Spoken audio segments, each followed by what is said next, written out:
Assalamualaikum warahmatullahi wabarakatuh. Thank you Gandung mau datang. Nih Sama-sama. kawan gue pengagum lu sebetulnya. For one other reason. Banyak tuh dong. Mulai dari waktu bodybuilding, zaman bodybuilding. Gua sama Anton latihan setengah mati kan gitu kan. Tahu-tahu lu datang sebentar udah gede banget. Mulai dari itu terus kemudian Gandung ini menurut gue luar biasa lah. Apa namanya, temennya banyak, bukan pertemanan apa sih, ngebelain temen tuh luar biasa kan gitu kan. Beraninya nauzubillah min zalik, semua dilawan, nggak ada yang ditakutin. Kalau berantem pasti paling depan kan gitu. Dan hebatnya ternyata menurut gue lu tuh pinter banget karena satu, given lu badel banget gitu ya, tapi lu masuk visit ya. Itu menurut gue sih luar biasa. Kemudian kedua, gue perhatikan lu tuh kalau bahas sesuatu tuh detail no. Nah, ini sebetulnya yang pengen gue tanya dari dulu. Iya. Gue inget kalau kita ke pulau. Itu gue pertama kali gue kagum banget sama itu. Ke pulau kan waktu itu kan ada, inget loh, angkatan laut. Iya. Angkatan udara. Angkatan udara. Iya. Itu ada lu ya? Ada waktu itu gue, ya? gue kan jadi wasit. Iya. Pulau Tikus. Iya. Gue tanya gue jadi wasit biar kalau semuanya mabok, ada yang ngurusin kita, ada yang nengahin kan gitu kan. Nah, gue inget banget tuh kita semua lagi tiduran dong di malam-malam ngeliatin laut, ngeliatin langit. Nah, di situ tuh lu nyerocos tuh ngomongin mengenai bintang, dan lu ngomongin detail banget jaraknya ini bintang. Gue bilang gila nih Gandung nih, gue bilang gitu. Dan gue perhatikan dalam setiap kita nongkrong nih, kita ngobrol dengan teman-teman nih, gue perhatikan lu ngomongin astronomi, lu ngomongin pesawat militer, ya kan, lu ngomongin sejarah. Salah masuk jurusan. Nggak, tapi maksud gue di setiap hal yang yang lu bicarakan tuh cukup detail dong. Kayak lu sejarah, lu tahu tahun, lu tahu nama ininya, kerajaan lu tahu. Gue bilang gila nih Gandung nih pinternya. Kayaknya IPS sebetulnya yang paling pinter gua katanya. Cuman gue bilang nih Gandung pinternya kebangetan nih, gue bilang cuman kok komplit gila gitu. Tuh lu emang punya, lu tahu lu punya apa? Lu punya kelebihan itu, lu nyadar nggak sih sebetulnya? Nggak terlalu nyadar juga, tapi emang pada dasarnya gue suka sama detail, sama suka baca. Oh. Baca yang enak dibaca ya, bukan buku yang bukan buku pelajaran. bukan buku pelajaran, tapi kadang-kadang ya sejarah itu kan juga buku pelajaran juga, ada yang rumit, ada yang enak dibaca. Ambil yang mudahnya aja. Dari berbagai, kadang-kadang juga satu peristiwa gue bisa baca dari berbagai penulis gitu, biar kayak misalnya Mahabharata aja deh, tentang pewayangan ini, itu kan banyak banget versinya. Versi India, versi Jawa pun juga yang mana gitu. Ada tokoh-tokoh yang udah dimasukin dengan akulturasi budaya sama Jawa gitu. Jadi kayak Punakawan gitu kan nggak ada. Di India tuh nggak ada aslinya, itu kan gubahan orang Jawa gitu. Memasukkan tokoh seperti Gareng, Petruk, Semar, Bagong gitu-gitu. Itu Jawa aja. Jawa, Indianya itu nggak ada. Nggak ada. Gitu. Itu juga menarik tuh, nanti kita ceritain di. Iya, makanya setiap bahas topik tuh lu itu emang lu hafal apa lu karena lu baca? Lu inget aja gitu? Iya, baca ingat. Baca inget aja? Jadi nggak intentionally? Ya, kalau baca lu terulang-ulang dengan tema yang sama, otomatis kan jadi masuk gitu. Enggak, gue Ya kayak gue sekarang ini, belakangan ini 2 bulan terakhir ini gue lagi agak mendalami soal kerajaan Medang. Kerajaan Medang tuh? Medang itu adalah kerajaan di Jawa Tengah. Itu Mataram kuno sebenarnya, yang membangun Borobudur, Prambanan. Itu mereka ada di rentang abad 7 sampai abad 10 Masehi. Gitu. Jadi sebelum era-era, malah sebelum Mataram segala macam ya. Sebelum Majapahit, sebelum Singosari, sebelum Kediri gitu. Yang kita lihat kalau kita ke Jawa Tengah itu candi-candi yang gigantik dan itu masif gitu, itu buatan dinasti Shailendra yang Shailendra. jadi pernah dengar kan Shailendra? Nah, gue jadi pengen tahu gitu, apa sih ini orang kok hebat banget, karena di abad ke-7 itu ada pembangunan candi yang begitu masif, ribuan candi dengan arsitek yang sangat rumit gitu loh. Dan sistem yang mereka pakai udah membuat batu-batu itu bisa interlocking gitu. Pakai ilmu apa juga nggak ngerti tuh gue tuh, mereka bisa bangun gitu. Yang mana orang sekarang aja nggak belum bisa. Lo kalau gitu terus lo cari bukunya gitu? Cari bukunya, dan gue baru punya keinginan untuk mendokumentasikan dalam bentuk fotografi yang eksotis gitu nanti ke Jawa Tengah gitu. Gue misalnya pengen nyari candi tertentu dengan malam-malam dengan background langit yang bagus. Pokoknya gue pengen bikin yang sangat ekspresif ya. Kadang-kadang buat senengan aja kalau nanti kelanjutannya ada yang tertarik itu kan bisa dilanjutin jadi bikin buku. Oh gitu ya. Jadi lu emang karena lu seneng baca ya? Iya. Sampai sekarang actively lu baca ya kalau gitu ya? Buku banyak banget. Nah terus kalau gitu ya? Ini gue udah sebel. Makanya sampai pisah kamar karena kamar udah penuh buku gitu. Terus kalau misalnya gue kan lu kan suka juga tuh bahas inian ala militer tuh, pesawat terbang lah apa. Iya. Itu juga lu baca? Artinya intentionally belajar gitu kan ya? Itu dari SMA bahkan. Gue SMA itu menyisihkan uang jajan hanya untuk itu, pergi sama Ableh biasanya. Ke toko buku di Blok M tuh ada toko buku impor, sebelahnya Rubino itu jual buku-buku militer tuh gue suka beli gitu. Ada yang ketika waktu itu juga dikasih hadiah sama Ading gitu. Ini ada buku tentang pesawat Uni Soviet, dulu masih Uni Soviet belum Rusia. Wah seneng banget gue dibaca gitu. Buatan Uni Soviet tuh apa aja pesawatnya yang kita pernah punya. Terus kalau astronomi? Ya itu kan bagian dari ini pelajaran awal umat manusia terhadap arah. Jadi ketika orang mereka bermigrasi kemanapun atau naik perahu, naik apa, panduan utamanya kan cuma bintang. Nggak ada yang lain. Kalau lu siang lu cuma lihat matahari, kalau bintang lebih detail lu bisa arah-arahnya. Maksud gue lu juga baca. Ya nggak sedalam jauh lah, maksudnya masih sangat tipis lah, kulit yang tipis banget, tapi ya lumayan dibandingin ya. Pada nggak baca. Gue bisa tahu mana arah selatan dari ngeliat bintang gitu, gue bisa tahu. Oh gitu ya. Oke. Nah jadi itu terus terang yang gue udah lama pengen nanya, cuman baru sekarang gue.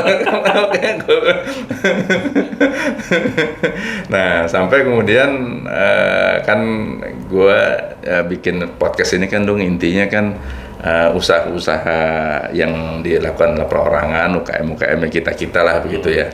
Nah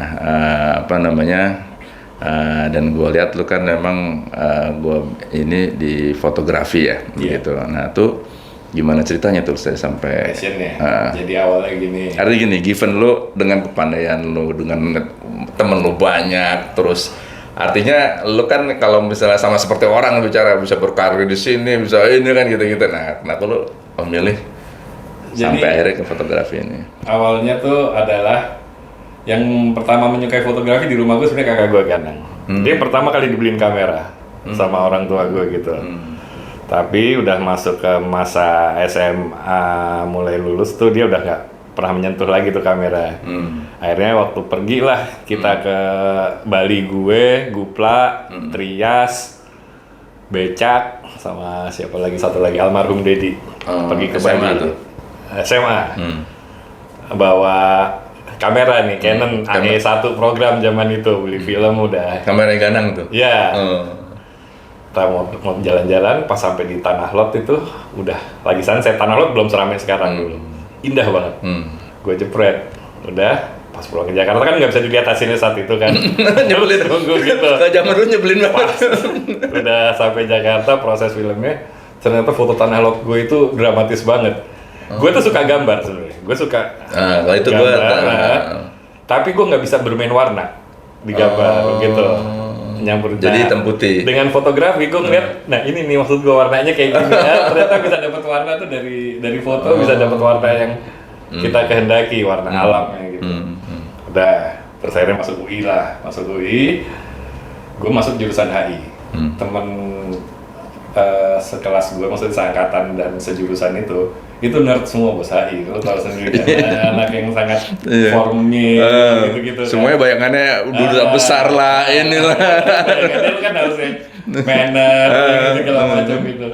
Akhirnya jalan main ke perluas sampai ke senior. Senior tuh waktu itu ada yang udah kerja di majalah Jakarta, Tagor. Ada Julian Siombing kerja di Kompas. Ada terus, nah mereka tuh asik kalau bercanda gitu kan. Akhirnya gue ikut sedikit ikut gabung. Ternyata ya karena banyak anak PL tua juga, ada Sony Skada, ada Victor Manayang almarhum, Heri Ahmadi almarhum, Kus Pramanto almarhum, itu mereka tahu gue anak PL jadi diajak nongkrong gitu kan. Ya power of network juga tuh. Brother. Udah terus akhirnya gue liatin Julian fotonya bagus-bagus banget nih gitu. Gue udah punya kamera juga kan, tapi lensa belum ada yang variannya belum ada gitu. Terus akhirnya ketika mereka jalan ngerjain tugas kuliah dengan teknik meliput berita, bikin foto apa segala macam, gue ikut. Ternyata asik gitu. Ya udah sampai akhirnya keterusan ada satu lowongan suatu pagi ini gue lihat di koran gitu, di majalah Nova, tabloid Nova membutuhkan fotografer. Ya gue kumpulin aja foto yang mudah ini, gue submit, diterima. Akhirnya gue satu apa tuh kalau batch, satu holding sama ini Julian. Dia di Kompas, gue di Nova. Dia kita di harian grup, Nova. Satu grup, Kompas Gramedia Group, KKG. Nah terus mulai banyak nih gue bisa makin intens belajar motret gitu kan sama dia. Gue ngikutin aja dia jalan kemana. Kadang-kadang yang paling sangat intens itu kalau dia lagi di bulan puasa tuh liputan kan seremonial segala macam kan kosong tuh. Nah itu biasanya si fotografer dibebasin nyari foto apalah gitu untuk humanitarian, untuk ngisi-ngisi aja gitu space yang kosong di koran. Udah dari situ akhirnya makin matang lah kayak ini foto-foto yang tadi tuh di yang pemandangan alam tuh main ke ujung kulon juga sama mereka juga. Tapi itu kan masih pakai kamera. Masih pakai analog. Karena kan lu sekarang kan udah beralih ke handphone nih sekarang. Kamera juga masih. Kalau buat kerjaan masih punya. Buat kerjaan masih punya kamera nih kayak gini-gini nih kan nih jalan sendirian nih sama itu sama geng tua-tua itu. Ya udah terus sampai akhirnya itu waktu proses itu lu nggak ada sekolah formal? Nggak ada sama sekali. Nggak ada sama sekali. Tapi by the way baca juga buku. Baca ya. Tentang komposisi, tentang teknik-teknik itu. Nah kalau by the way kalau sekolahnya ada nggak sih dong? Sekolah kalau resmi nggak ada. Oh jadi masih foto khusus. Lo masuknya ke sinematografi di KJ. Nah itu ada diajarin teknik dasar motret dulu biasanya. Jadi mengapa sih lo harus ngerti apa soal pencahayaan, speed film, speed kamera gitu-gitu. Ya gua zaman dulu kan yang diputer ada ujung itu kan. Ada ada. Sekarang lo taruh di auto semua udah beres. Iya. Nah, kan kalau dulu tuh kesannya ada yang otomatis, ada yang wah ribet begitu kan. Kan kalau menunjukkan kalau profesional tuh kan yang bisa ribet itu gitu kira-kira. Iya. Emang hasilnya beda ini? Sebenarnya untuk orang yang ngerti nggak terlalu beda juga. Itu bawaan orang aja mau ribet apa mau santai gitu. Karena apalagi di zaman sekarang everything bisa lu ubah di digital imaging gitu. Dengan digital imaging yang nggak bisa diubah adalah ide dan komposisi. Oh jadi hebatnya fotografer itu ngambil momen kali ya? Ide dulu lu mau ngambil apa nih? Mau ngambil keramaian apa suasana yang sepi atau mau ngambil pemandangan atau apa? Idenya itu, terus momen, termasuk lu motret apapun, motret peristiwa, olahraga, motret pemandangan alam dengan langit, itu ada momennya. Yang namanya golden hour itu cuman berlangsung 5 menit palingan. Oh gitu? Misalnya kayak alam gitu? Ya, lu harus tahu tuh, kapan si embun masih ada di bawah, kapan embun udah hilang gitu, jam-jamnya ada gitu tuh. Harus lu pelajarin juga itu karakteristiknya di daerah tertentu gitu loh. Oh jadi susahnya fotografi itu ya. Jadi bukan sekarang udah bukan alat lagi. Ya, terus sama lu harus sabar nunggu momen. Oh. Jadi kadang-kadang sering juga nih misalnya pergi kemana ke pantai sama rame-rame teman-teman, terus menjelang sore gitu mereka udah capek pulang, tapi gue masih pengen nunggu magic hour-nya masih belum selesai. Udah lu tinggal aja, gue bilang gitu. Gue di sini aja gitu. Oh. Gitu. Dan itu memang lu udah istilahnya menskenario di dalam ada, otak lo gitu. Di kepala ada. Oh. Gue pengen foto yang ini begini, ini begini gitu. Itu udah ada di kepala. Oh, jadi begitu. Nanti Jadi lihat di lapangan. Jadi atau misalnya musim hujan ini. Gue tahu musim hujan tuh kan pasti basah dan banyak genangan tipis, itu bisa bikin tadi seperti gue tunjukin tuh sepeda tuh bisa bikin efek dramatis gitu di foto. Gitu. Jadinya ketika hujan orang pada ngiup, gue keluar justru. Ngambil momen begitu, kadang-kadang cukup dramatis. Nah kalau gue tuh terus terang nggak pernah bisanya motret, dan jadi itu adalah karena menurut gue begitu ini bagus nih, begitu gue potret hasilnya pasti jelek. Nah itu tuh yang bikin gue rada apa namanya kurang nggak ngerti fotografi ya. Iya. Nah terus tadi kembali lagi tadi setelah lo di grup kakak itu Kompas kelas itu, nah udah mulai berkembang lah. Julian itu angkatan berapa? Gue masuk. Enggak, dia angkatan berapa? Julian itu angkatan 80. Dan Irfan tuh angkatan 79. Kakak gua dong, kakak gua. Iya, rata-rata umur segitu. Nah, gue juga kadang-kadang suka jalan, gue sama Bang Julian, gue sama Bang Dana, suka jalan-jalan gitu. Yuk, gue ada ada liputan ke Bali, lu mau ikut nggak gitu? Nanti hotel udah sama gue aja gitu, nanti gue tunggu di sana, kita jalan-jalan. Kalau kerjaan gue udah selesai, kita jalan-jalan di Bali gitu, motret-motret, yang bukan untuk kerjaan, untuk kita gitu. Bisa dijual juga gitu. Emang kalau foto itu ada yang mau beli dong? Banyak lah. Hah? Banyak. Oh ya? Oh, makanya lu setiap ini lu pasang nih gandeng dan rokok tuh. Buat supaya nggak dicolong orang juga sebenarnya. Itu yang ngingetin gue sih itu tuh. Lu tahu Eko Ayam nggak? Eko Ayam tahu, yang 85 kan? 85 kan? Fotografer kita. Enggak. Dia pernah bilang gitu, Dung, di IG.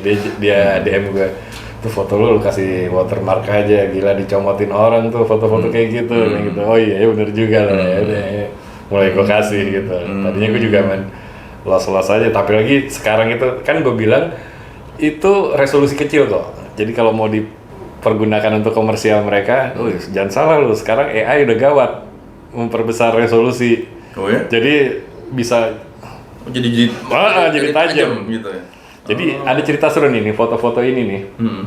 Jadi waktu bulan Agustus tahun lalu tuh, gue lagi jalan sama anak-anak visip, jalan pagi di kampus UI. Terus gue motret kan, terus udah gue jadi, terus gue upload di grup yang pakai handphone. Makanya dari foto itu, temen gue yang di grup ada yang bilang, junior nih, angkatan 95, Bang, gue tuh masih nyimpen loh foto-foto yang pernah lu scan dulu di kamar gue, inget nggak? Wah, gue inget, namanya Fajar, kerja di Antv dia. Oh iya, emang masih ada, tapi itu kan kamera komputer lama ya lu scan-nya. Gue minta waktu, nanti gue ekstrak datanya ke sistem yang zaman sekarang nih. Ya jack-jacknya aja kan udah beda kan, gitu kan, USB-nya segala macam. Wah cakep, jadi dia nyari tuh yang colokan di convert. Akhirnya dia telepon ke gue, Bang, udah nih, tapi waduh sorry banget nih, fotonya tuh thumbnail semua. Thumbnail tuh? Thumbnail tuh yang kecil-kecil tuh. Oh thumbnail. Oke. 30 kilobyte gitu-gitu. Aduh sayang banget ya gitu. Oh jadinya thumbnail. Jadinya thumbnail. Ini waktu gue jalan-jalan ke kampus tuh gue bikin foto kayak gini nih. Ini pakai handphone? Iya. Tuh by the way nih. Ini handphone. Ini handphone. Terus tunggu ya. Ini gue lupa nih. Oke. Si kodok nih. Itu kodok? Ini handphone? Ini enggak dong, ini zaman dulu belum ada handphone. Ini tahun 90-an. Ini jimbaran zaman dulu nih. Terus akhirnya dia ekstrak itu fotonya. Dapat kecil-kecil 35 kilobyte nih, wah gimana nih? Terus gue keinget AI nih, teman gue ada yang suka ngulik AI. Gue inget dia tuh pernah nanganin pameran foto dengan materi yang low res, bisa dibikin gede gitu, kata sama dia. Nggak pecah. Rupanya di enhance. Di enhance ya. Jadi Di enhance itu pixelnya ditambahin gitu sama AI gitu loh. Jadilah foto kayak gini nih. Ini kan foto gue tahun 89 kali ini. Mau pecah. Ini tadinya cuma 30 kilo. Sekarang lu gedein. Iya, nggak pecah ya. Nggak pecah. Oke. Nah ini era-era belajar motret nih. Ini yang lama.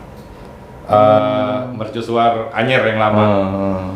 Terus ini di Anyer. Ini zaman dulu nih. Iya, zaman dulu. Udah ditinggiin resolusinya pakai AI. Iya, udah. Karena waktu kecil itu gue perbesar pecah bos. Iyalah. 30 kilobyte gitu. Iya. Ini kayak gini nih, waktu gue perbesar di orangnya udah hancur-hancuran nih kalau pakai AI udah ini. Ini kalau lo lihat sekarang infonya. Nih, size-nya udah jadi 4,1 megabyte, udah lebih dari cukup dari 30 kilobyte. Gokil. Itu jasanya AI gitu, makanya jangan memusuhi teknologi lah. Gitu. Teknologi itu bisa membantu kita kok gitu. Gitu. Nah, terus tadi dari kerja itu, terus habis itu lo? Nah, kerja itu terus gue itu tahun 92 iseng-iseng ikut lomba foto gitu. Lomba foto tingkat ASEAN gitu. Gue submit aja itu foto gue di Bromo. Gue juga belum nemu sampai sekarang tuh fotonya. Mungkin harus lihat itu Nova. Jadi syaratnya udah pernah dimuat di media. Ikutin lomba foto pariwisata. Dapat gue medali emas. Oh ya? Iya. Level Asia tuh. Asia Tenggara. ASEAN. Nah, ASEAN. Ya udah. Waktu itu saat itu harga lensa yang harganya sekarang itu 60 juta, harganya masih 1.700.000 tahun 90. Nah, tahun 90. Gue dapet hadiah dolar masih 1.500 tuh. Di bawah itu kali ya, masih segitu ya. Tahun 90 ya? 90 1.000 ya 1.300 ya, 1.300. Nah, itu terus gue tuh dapat hadiahnya itu 5 juta saat itu. Makanya gue langsung beliin lensa gitu. Sebenarnya itu jadi ada 2 kategori itu yang nyelenggara itu Ikatan Wartawan Tourism ASEAN sama Wartawan Foto Turis Pariwisata Indonesia. Gue dapet dua-duanya dapet. Gue dapetnya tuh 7,5 juta, yang ASEAN ngasih 5 juta, yang Indonesia ngasih 2,5 juta gitu. Beli itu, gue beliin. Berarti hitungannya kalau let's say gampangnya 1.000 sih $7.000 tuh, 5.000 lah. Iya ya. 5.000 $6.000. 10 juta lumayan. Kalau sekarang hampir 100 juta tuh. Ya udah, akhirnya dari gue mulai dapat penghargaan itu, kemenangan itu, dipanggil gue sama Kompas. Kamu kerja di sini deh, tapi itu udah mulai tahun 92-93. Gue itu belum lulus. Tahun 92-93. Belum lulus. Ternyata gue udah disuratin nih sama ini. Gue ikut pendidikan kan di Kompas setahun. Setahun lah, belum sampai selesai juga. Udah mau 7 tahun ya, 8 iya, sampai. udah dapat surat 2 kali, surat peringatan. Akhirnya gue kan ya nggak enak sama orang tua gitu kan ya. Akhirnya gue selesaiin itulah ya. Gue harus lepas itu, tapi abis gue lepas dari Kompas, gue direkrut lagi untuk masuk majalah olahraga yang namanya Go. Beberapa juga ada orang Kompas sama situ, ya udah. Nah situ malah gue mulai jalan-jalan penugasan ke luar negeri itu pertama dari Go. Motret tinju, Tyson, Holyfield, gitu-gitu, F1, gitu-gitu. Malah jalan gitu. Udah cukup menyenangkan juga sih, sampai akhirnya udahlah ujung-ujungnya ada Krismon 98 berantakan kan collab gue nyari-nyari usaha sendiri untuk gimana cara pakai skill gue ya, mulai dari gitu, motret kawinan. Jadi dari situ tuh resign, berhenti tuh. Iya. 98. Berhenti. Terus ya kerja itu full time tuh. Lu berarti waktu itu kerja full time ya? Full time. Okay. Terus